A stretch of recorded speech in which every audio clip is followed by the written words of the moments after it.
Hello, this is Jarmo. Welcome to no8tv. We've managed to come across another legend of the game, someone who's always got an opinion on the game, and most of you will recognise him. It gives me great pleasure to introduce to you Earle Kirton. How are you, Earle? It's good to see you, mate. You having a good day at the luncheon? It's been a great luncheon. It's been very funny too. Betty was typical of himself. Bloody character. Oh, still stroppy, isn't he? Still a stroppy, and still shooting everybody down. Yeah, he got 30 years off his chest today, which is a good deal. Yeah. I've never seen him so relaxed as after saying all that, so it's good stuff. Maybe we can just reflect back on when you became an All Black in the changing room back in the day as a young lad. It must have really sent it through you. In a few words, can you sum up what it meant? Well, I was very lucky. I had a great game for the South Island. I didn't know I was as good as that.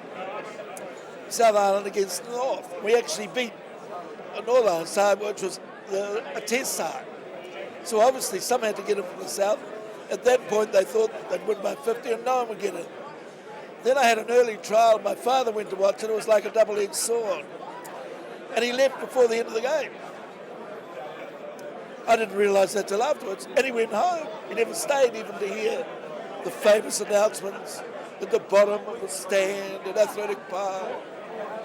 D.B. Clark Waikato. He never even waited for the announcing of the team. And I wondered what was wrong with them. Couldn't ring home. She was jammed. And I did make the side, very luckily, again. Had a shocking trial. And they took me on potential, I'm sure. And I got home, and as soon as I got home, I went home at 5 o'clock in the morning. Didn't even sleep that night. Got on the first train I could get on to get out to Upper Hutt. And he turned around in the kitchen, he was up. He was up all night, evidently caught him up. He said, I've seen a few lucky buggers in my time, never seen one as lucky as you. To get in after your performance today in that early trial, he said, I give up on All Blacks. Needless to say, I had another downer on the All Blacks, and I wondered whether I'd been given the poison challenge. I never got a game. I got one game, then never a game for another 2 months. So I saw a hell of a lot of churches, cathedrals. Shakespeare lived here. I went down the Avon. Had a wonderful tour for a young university guy. But in terms of rugby, it was corrupt. From those days of those early days of doubt and father turning his back on you, you of course went on to play many games for the All Blacks and continued your involvement through to the national selectorial and coaching roles. Yeah, it's been great fun. In fact, I've been involved in the first class game, both here and in England, either playing, coaching, or selecting since 1960 without a year's break. That's the first time I've ever had a break. That's longer than I've been breathing oxygen, all that time. So that's a while. It's a bloody long time, but it's just, I've loved it. Never begrudged not being professional. Never begrudged the fact we got 30 bob a day. We just had so much fun, and it was interesting saying to Meads, meeting the other day, he was speaking, we were both speaking, I said, do you begrudge not making all this money, Pancha? You played from 1959 to 71. I said, you'd have been a multi-millionaire in cash today. You'd have had properties. He said, and I wouldn't have had any fun. It was very much like Batty said today at this meeting. What a tremendous amount of fun he had, even though he made no money out of it. So in those fun days, is there one particular tour or one character of the tour that stands out as the sort of party guy, as the lout, if you will? Well, one of the great guys on tour, and a great man for the young guys, is now the late Patrick Timothy Walsh. He was a tremendous guy and looking after a great character. But we sang, and the Welsh took us everywhere. And you got taken everywhere. You went to people's houses, I rode at the hounds, I went to the races on off days. Totally different game then. But it was an incredible thing to tour. We were away for 5 months. They don't even believe that now, do they? 5 months away. And I was sad that when it was all over.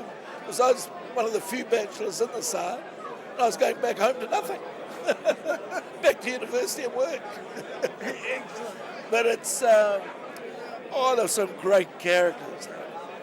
Hopkinson, was an incredible raconteur. And you get guys like Jazz Mulliner was. Funny man. But he didn't realise it, but he was. And it was the banter that went between them. 67 I enjoyed from a playing point of view far more than 63 in the UK. And 70 was wonderful going to Africa. But in between times, the whole sort of amateur angle of it was just tremendous. Who was the one player on those tours in the later years when you looked at the team sheet and you thought, thank Christ he's on my side? Well, PG Williams is one guy who was a great wing. And then in my coaching era, I've never seen anything like Jonah Lomu. They talk about who's the greatest rugby player I've ever seen. It would have to be Meadsy. The best forward I ever saw was Ken Gray. The difference between Meadsy and Gray was that Meadsy could play anywhere. He actually did. He played on the wing for New Zealand in tests. He played open side, blind side, lock. Even at one stage, at number 8, played at prop one stage because no reserves, no replacements. So he is the greatest rugby player that I've ever seen. But the greatest test player I've ever seen by a country mile was Jonah Lomu.